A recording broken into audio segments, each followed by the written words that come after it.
911, what is your emergency? Hi, apparently there's someone shooting guns in Douglas High School. At what school? Douglas High School in Parkland. Douglas, okay, hang on a moment. If anyone should be talking about gun violence and how it affects us, it is Black Marjorie Stoneman Douglas students. Like, we had to be affected by gun violence through the tragedy, and we have to be affected by gun violence in communities of color and with police brutality and on and on and on. And I was like, how is that not being spoken about? As I sit and mope with bloody holes scattered from my head to my battered toes, this bastard arose from the gravel like a jagged rose. A dagger of hope traveled through the back of my soul. The more I bleed, the faster I grow. Speaking is the most efficient way to release, directly after experiencing something traumatic.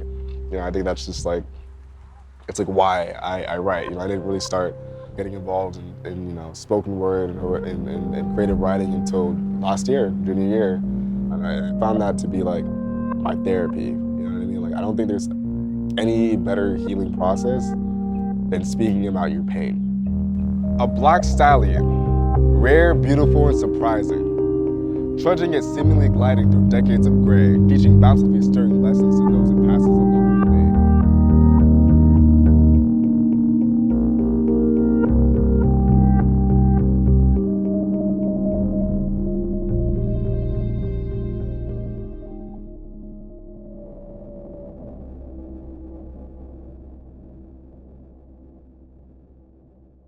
I left 5 to 10 minutes before the shooting happened.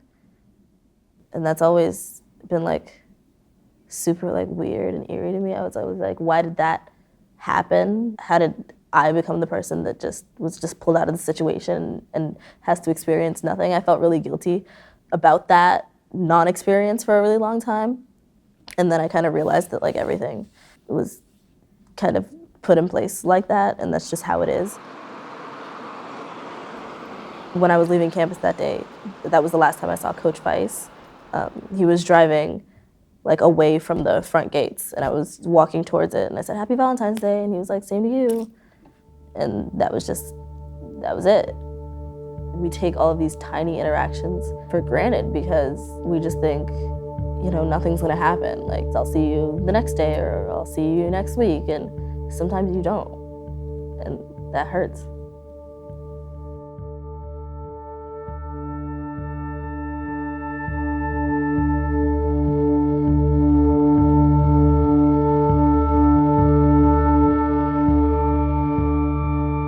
I was in my 4th period class, which was Algebra 2, on the 2nd floor of the freshman building, the same building where the 17 were taken from us.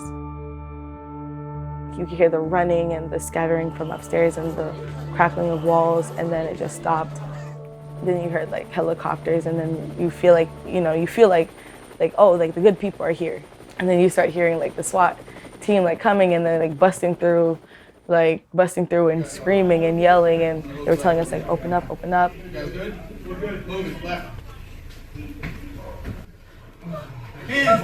Put your hands up. Please. Put your phones away. Put your phones away. And told us like, this is not a drill. Like, we're gonna evacuate safely. We're gonna Frankenstein it out. The narrative about like how people feel about when the SWAT team came to evacuate us, like that's the trauma that hurts me the most. Was like being at gunpoint by an officer that was in pads and bulletproof vests. Like, that was the scariest thing that I've ever been through.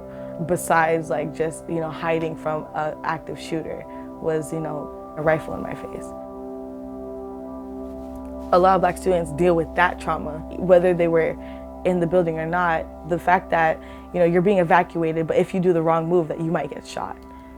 It's heartbreaking, but that narrative's never being brought up, that maybe they weren't in the building, but like that's trauma in itself. And the fact that the instant solution to making us feel safe was being greeted by 100 police officers.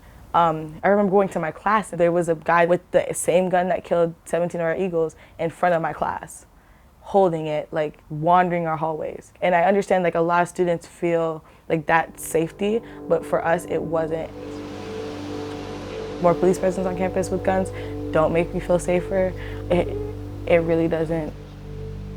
I know what gunshots sound like, but like, I've never heard an AR-15, you know, where it's just like, it's perpetual, it's like nonstop. There was a bubble cemented on top of Parkland. With the shooting, that bubble was bursted into pieces. And all of a sudden, all of these different flavors of despair and terror, things that other people experience every day, kind of like infiltrated Parkland. And I'd say a big reason why we got as much media as we did is because of location. Of course, in an affluent white neighborhood, there are going to be people with connections to news stations. People are going to be outraged that their children are not safe. I was inspired by like the kids at my school and like the fact that people are listening, but like I was so hurt. And I guess that's what really sparked something in me, because I was not only grieving and in pain, but like grieving and in pain because like it was a slap in the face for like the Black community. Actually, the first town hall meeting I'd ever went to, it was my first activism event, really. I was just there advocating against gun violence, specifically because of what happened at Douglas. But as I was getting feedback from the audience, a lot of people were like, I did not even know that Black kids went to Douglas. And I was like, what? Because we're right here. And then I realized that like, we're not on the news, and there aren't that many of us anyways, so you're not gonna see too many of us in like the wide shots. Thanks for having us, guys. Thank you so much. This media attention, this support, this like people galvanizing, like this is insane. But like as an African American, like, you know, where was this for Trayvon Martin? Where was this for Alton Sterling? Where was this for Charleston Church? Like, how do I bring this conversation up? Because I feel like no one's talking about it.